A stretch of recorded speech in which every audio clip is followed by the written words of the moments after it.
Today we're going to delve into the lore of House Delaque, also known as the House of Shadows, and see how it all ties in with the recently released book and box set. I actually started a Delaque gang on the back of these models when they were announced in May, so I'm really happy that they're finally here.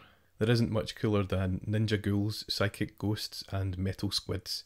No one really knows how the Delaque came to be in Necromunda. There are so many stories, almost all of them conflicting, that it's just impossible to split truth from lie, which is actually just how they like it. They range from genetic and psychic experiments, aliens who stole human skin and walk among us, and, perhaps best of all, parasites who burrowed into corpses then dressed in trench coats so that they could better understand humanity and ultimately defeat us. It's very Men in Black. The weirdest tale, but strangely the most believable, is that they arrived on the then watery world long before there was land. Of course, they weren't the Delaque at that point. The largest of their species were worshipped as gods. Slowly but surely, the oceans dried up and land appeared, so they had to adapt.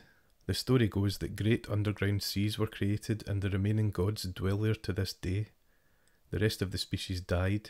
The planet became heavily populated with man. There were wars, periods of peace. Cities rose and died. Millions of years later, a plague came. It was a plague of the mind, not of the body. Perfectly healthy people from all houses and walks of life got up and disappeared. This didn't happen en masse, it happened one by one so suspicion was not aroused. These were the first Delaque. That isn't the end of the tale. The Delaque are building their strength so that one day they can make it back to the underground oceans to awaken their gods and take over the planet. It all sounds a little fishy to me.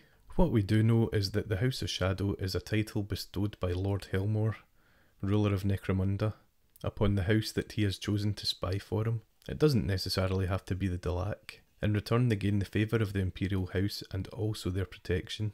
The problem is, the Delaque are by far the best at lying and subterfuge, so they're always the chosen house. There was one other house that had the title before the Delaque, but no one can remember their name, and there are no records of them. Rumour has it, probably started by the Delaque, that it was in fact them under a different name. Anyway, this special relationship with the Imperial House endures to this day. The highest up, most accomplished of the house can channel something called psychoterica, which allows them to whisper lies into vulnerable ears and cause them to hallucinate. You can see why the Imperial House values them so highly. The gang has a set hierarchy and each rank has a cool name so it's easy to remember them. It's worth knowing about the Star Chamber, who don't actually feature in the game, but are at the top of the House Delaque food chain. It's believed that the nobles of the house use the psychoterica to speak the will of the Silent Ones, their gods, but the reality is that the masters of the Star Chamber tweak the instructions a bit so they get what they want too. Members are chosen because they have a powerful link to the psychoterica, not because they were born into it. If their link wanes, they get thrown out. The leader of the gang is the Master of Shadow. As you'd expect, he's got a very decent stat line and has access to great equipment. All weapon types are available. He'll set you back 100 credits basic, that's before war gear. Under the leader we've got Phantoms, which are champions. They're inferior to the leader in initiative and willpower, but they can take all the same equipment. They cost 85 credits to the leader's 100 credits. To put the credits into perspective, Games Workshop recommend you take between 1250 and 2000 credit gangs for a skirmish game. Then we've got Prospects, which only include Psy-Gheists, but more on them later on. They cost 60 credits. The main thing to point out with these guys are the traits Hot-Headed and Fast Learner. Hot-Headed's quite a funny one. If they get taken out of action, friendlies within 3 inches don't have to take a nerve test because presumably they know it was their own fault and they were just overly impulsive. It's a bit like, oh, there goes Dave again being a bit daft. Probably serves him right. Fast Learner means they can improve skills up to the maximum and each tier doesn't double in cost each time, which is very nice. Standard Delaque gangers are called Ghosts and cost 40 credits each. One ghost can be promoted to a specialist when the gang's created, and others can be promoted during campaign play. A promoted ghost gets tools of the trade, which means they get access to better war gear, and can take multiple equipment sets, making them much more versatile. Lastly, there are Delaque Shadows, which is a juvie rank. They cost 25 credits and have a poor stat line, with 5+ ballistic and weapon skill, although they're fast, with 6-inch movement over the usual 5, and 3+ initiative. They have Fast Learner too and can be promoted to a specialist, same as gangers. So if you can get away with it, take the cheaper juvies in the first place and then get them promoted to specialists later on throughout your campaign. Might be the way to go. The Delaque can take hangers-on and brutes, the same as other gangs, and they've got a nice line in exotic beasts as well. This box contains some of their more exotic characters and constructs, and the House of Shadows book gives you all the relevant rules to field them. The Knacked Ghoul, translated as Night Ghouls, but you probably already worked that out, are excellent models. They've got the general creepy Delaque look, but their gear is much better. They're quite ninja-like as well. The painting guide suggests using less weathering and brighter metallics to represent their value to the house.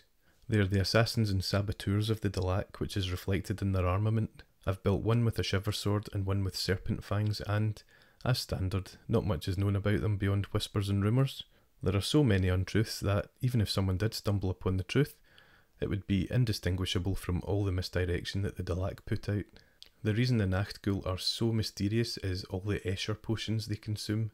They allow them to alter their appearance at will, so they can blend in wherever they go. It's not as powerful as the polymorphine favoured by Imperial assassins, but it seems to do the job.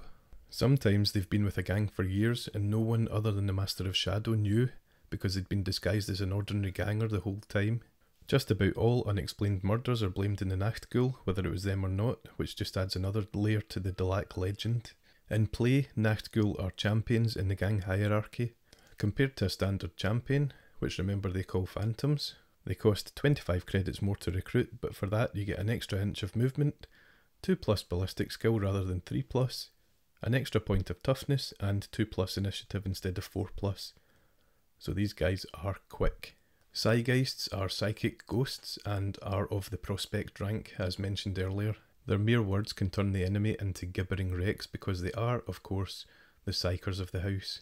Even the Delaque themselves think these guys are weirdos. They see them as an unfavourable example of what would happen if they let the Psychoterica take them over completely and just become empty vessels for the will of the Silent Ones.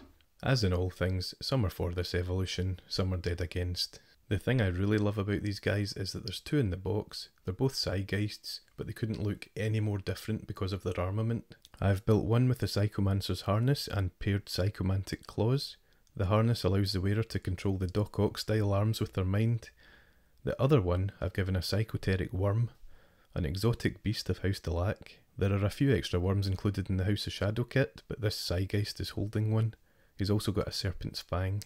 The hooded one with the Psychoteric worm is probably my favourite miniature in this box. The big boy of this box is the Pisces Inspector, and he looks like a Squiddy from the Matrix. I loved this model when I saw it back in May, but having built and painted it, I'm slightly less enamoured with it now. I got stuck in the weeds with it, and no matter what I did, I didn't think it looked good. So the paint job's a bit of a botched job, to be honest. It's quite difficult to pick out which bits on the model are meant to be what material, so I just guessed at a lot of it. Some of the trim isn't that well moulded and is quite difficult to pick out as well. These are just excuses, it's just my painting. Anyway, the Pisces Inspector is different to the other mechanical beasts employed by the Delaque. It's actually an alien brain stuck inside a cybernetic machine. Legend has it the Pisceans, a race of shark-headed warriors, came to Necromunda a long time ago and have their home in the mythical subterranean seas. Ancient members of the race come to the Delaque to have their brain put in a machine so that they can continue their link to the Psychoterica. In that regard, the Spectres are deadly psychers who can fly and climb with ease. They're equipped with paired psychomantic claws and can purchase word powers, with the Spectre being 205 credits basic and each word power being 30 credits on top of that.